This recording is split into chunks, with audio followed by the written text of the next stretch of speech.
On l'aime bien, cette Église primitive telle qu'elle nous est racontée dans le livre des Actes. On y voit les disciples pleins de foi, guidés par l'Esprit, mettant tout en commun. Cela est merveilleux et on aimerait peut-être vouloir l'appliquer comme un modèle pour notre Église d'aujourd'hui. Pourtant, cela ne semble pas possible parce que, d'abord, cette Église reposait sur une erreur théologique très fondamentale.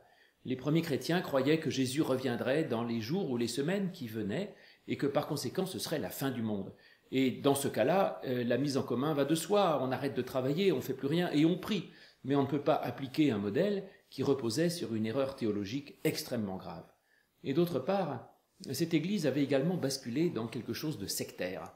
On avait peur à ce moment-là alors de l'extérieur et il fallait rester à l'intérieur d'une sorte d'image du royaume de Dieu où on pouvait vivre en douceur les uns avec les autres dans une sorte de fraternité à part du monde. Et cette Église a tellement basculé dans la secte qu'on voit même Pierre condamné à mort Ananias et Saphira parce qu'ils n'avaient pas voulu respecter la règle, la loi de la secte. Donc non, finalement, cette Église, même si on dit qu'elle était guidée par l'Esprit, n'était certainement pas un modèle. Et pourtant, nous devons, nous dit-on, revenir à l'Écriture. Alors est-ce que l'Écriture, les actes des apôtres faisant partie de la Bible, devraient être la base de notre foi? Eh bien, je ne crois pas.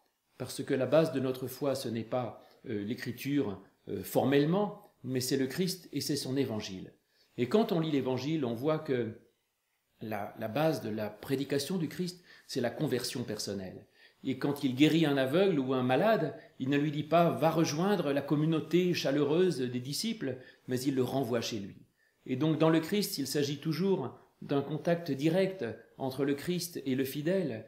Et Jésus n'a jamais essayé d'organiser une institution, de mettre en place une organisation, mais Jésus prêchait la conversion de chacun.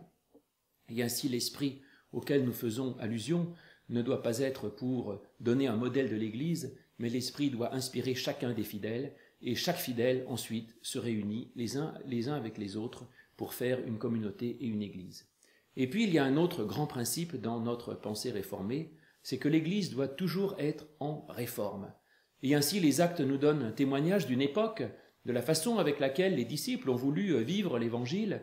Ils ont fait comme ils pouvaient. Nous sommes dans une autre époque, et ainsi notre réponse ne peut pas être la même que la leur, parce que les enjeux ne sont pas les mêmes, et que le temps n'est pas le même.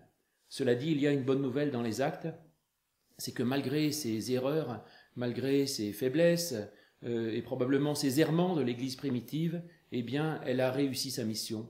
Et ainsi, nous voyons que Dieu peut parvenir à ses fins même à travers nos faiblesses humaines.